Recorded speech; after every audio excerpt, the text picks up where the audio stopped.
challenge and build relationships with your payment providers and suppliers. Hello everyone and welcome. This panel discussion forms part of the Virtual Data in Payments Conference, brought to you by the iGaming Academy and the Finance Academy, and this session is sponsored by HiPay. Welcome everyone, great to have you here. The subject we're going to be talking about is an important one. Without good, strong relationships, organizations can't do business together. And of course, if they can't do business together, then nobody benefits. They don't benefit and their customers don't benefit. So we're going to talk today about some of the key issues around how you can go about making sure you're selecting the right payment provider in this industry, the sort of thing you should use when selecting the right people to be working with, the sort of challenges that gaming operators in particular have to tackle, and how these might vary across the world. And I've got two esteemed guests, Stef and Renaud Baudry, to talk to you today. So welcome to our guests. Thank you for being here. Thank you. Hello, thank you, Tony, and thanks for having us here.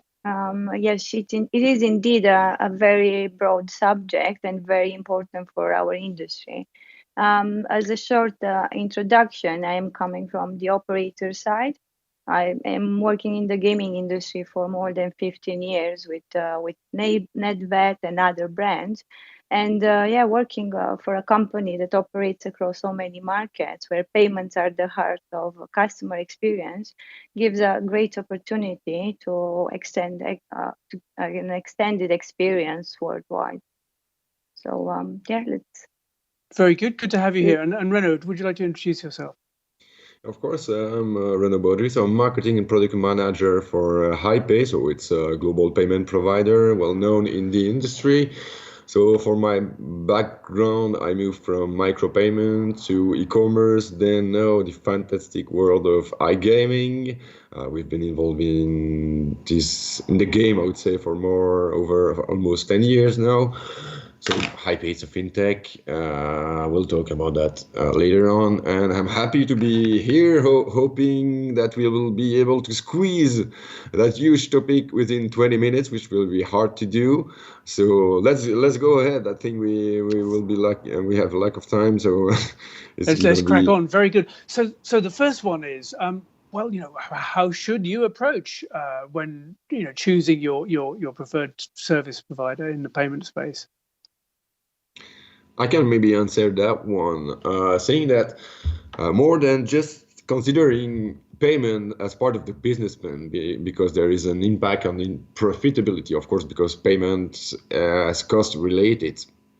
But I would suggest that people start thinking about payment as a part of the whole customer journey, because the integration and the payment, when thinking about it, has got two main impacts. It's like probably the second thing that player will go through after signing up, and then it's crucial because when you talk about customer experience, playing with money is another feeling than playing for free. So it's got like an impact on an entire game.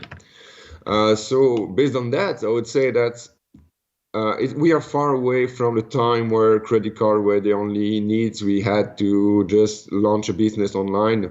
It can be e-commerce or whatever, but especially in iGaming, operators have to work on the variety of payment methods they will propose, because they have no industry standard like e-wallet, card, debit, credit, or whatever. And these have to be put on your website if you want the player to sign up. That's it. So the right payment mix is important, I would say.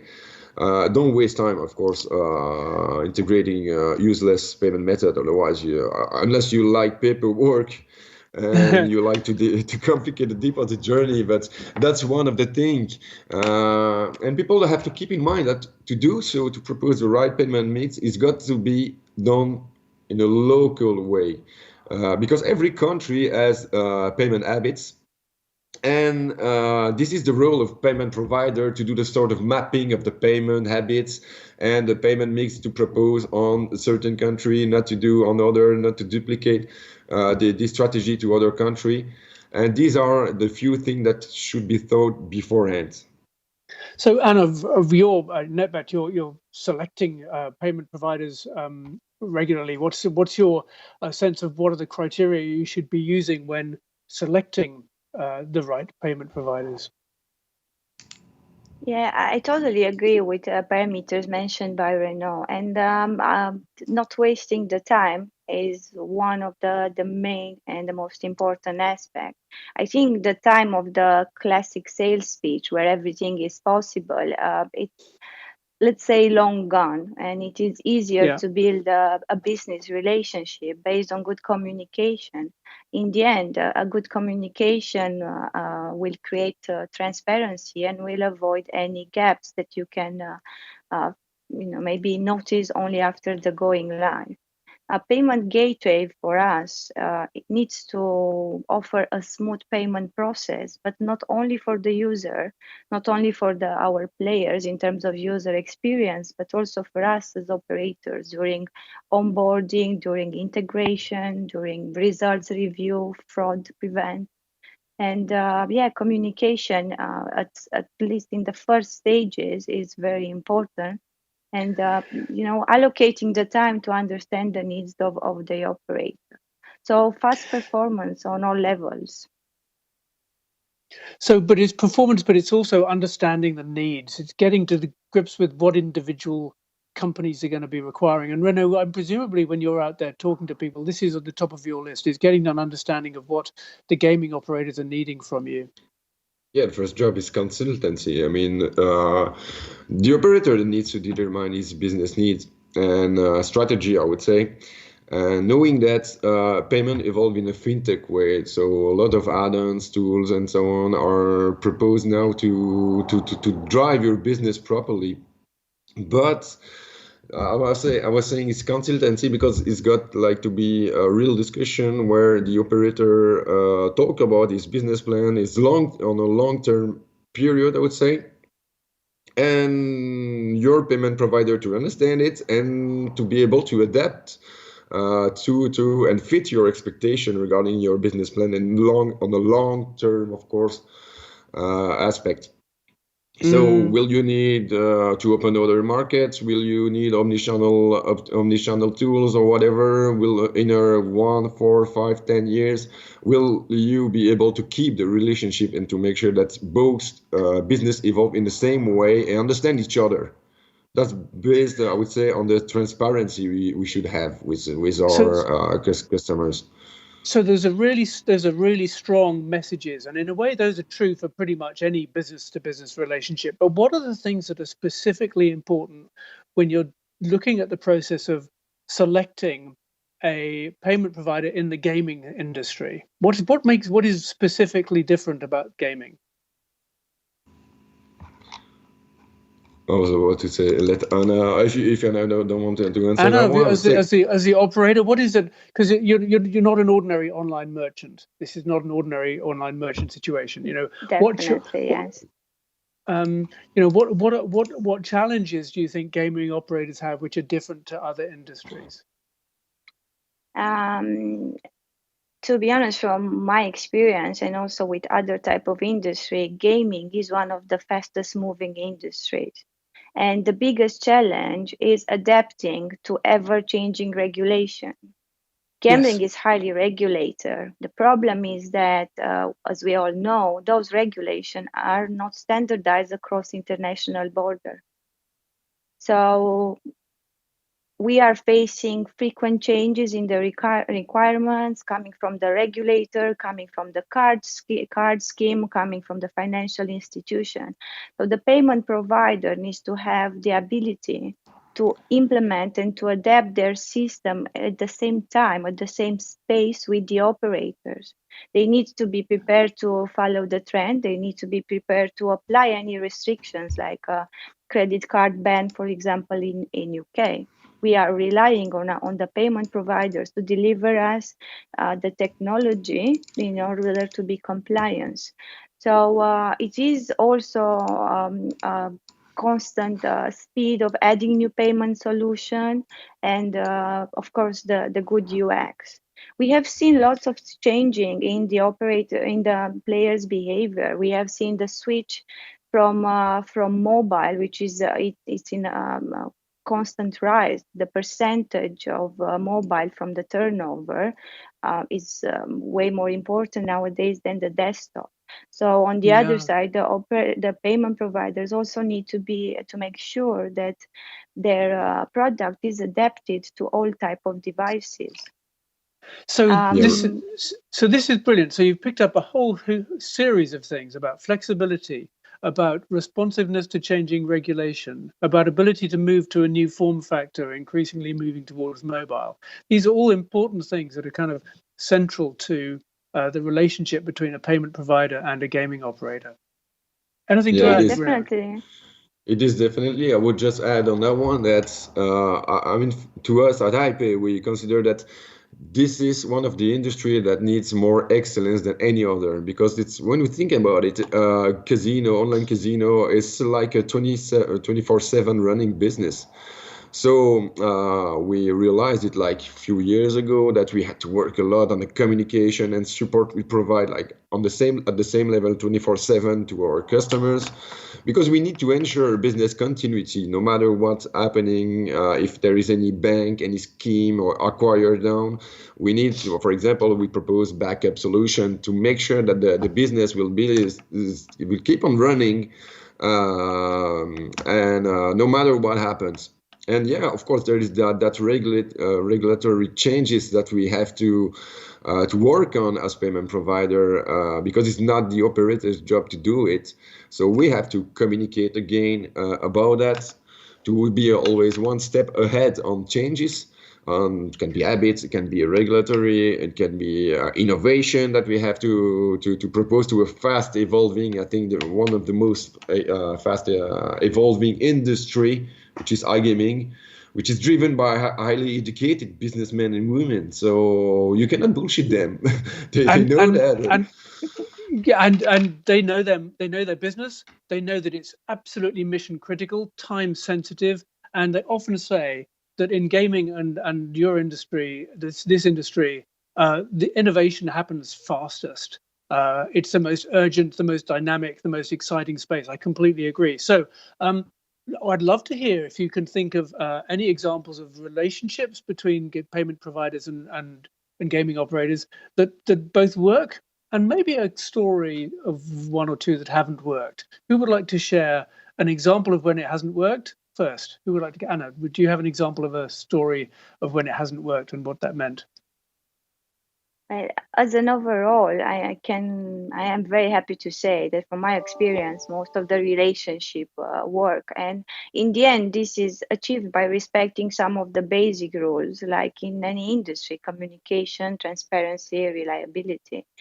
But when it comes to challenges, the ones I personally face are mainly around the payment provider business culture, and maybe sometimes for the providers coming with a very strong retail background.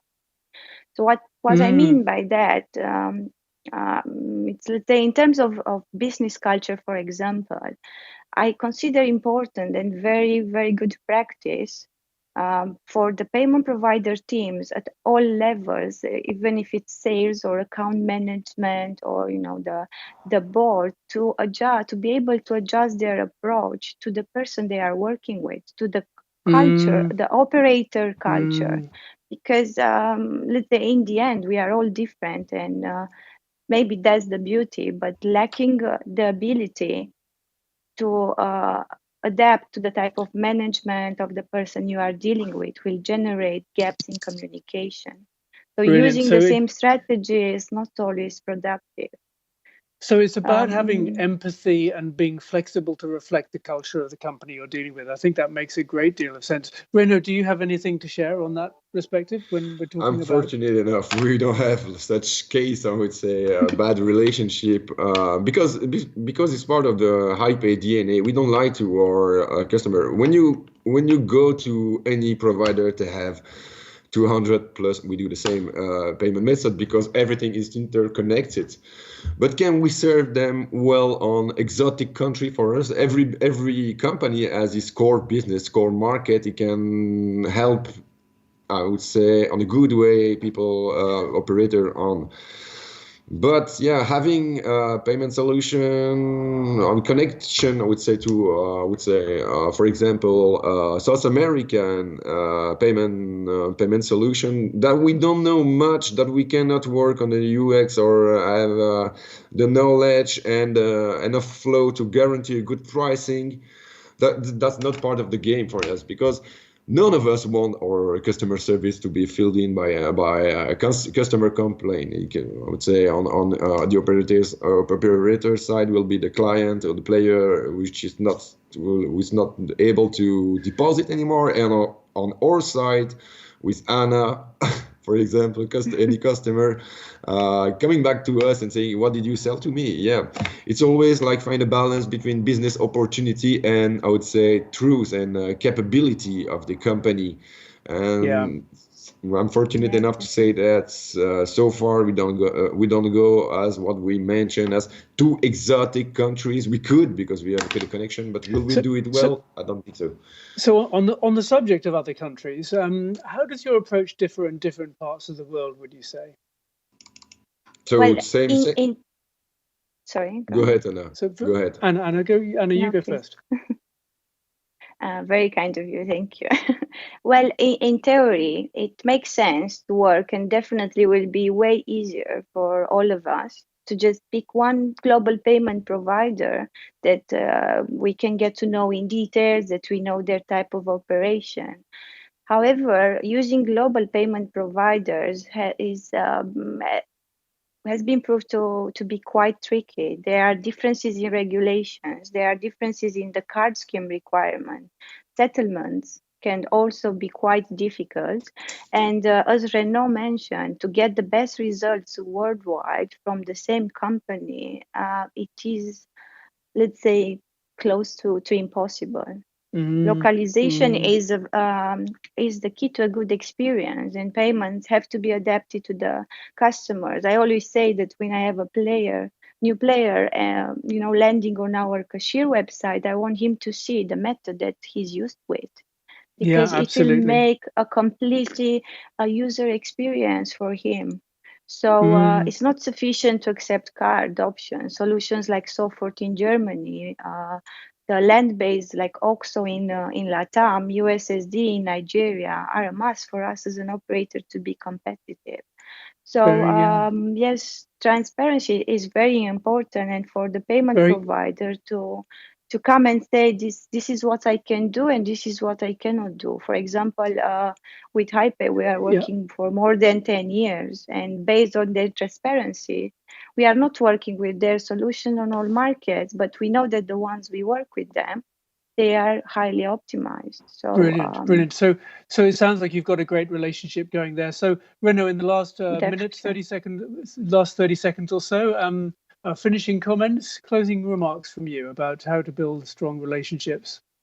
I would say, the key word will be transparency, because we have to win to build a win-win situation for both businesses.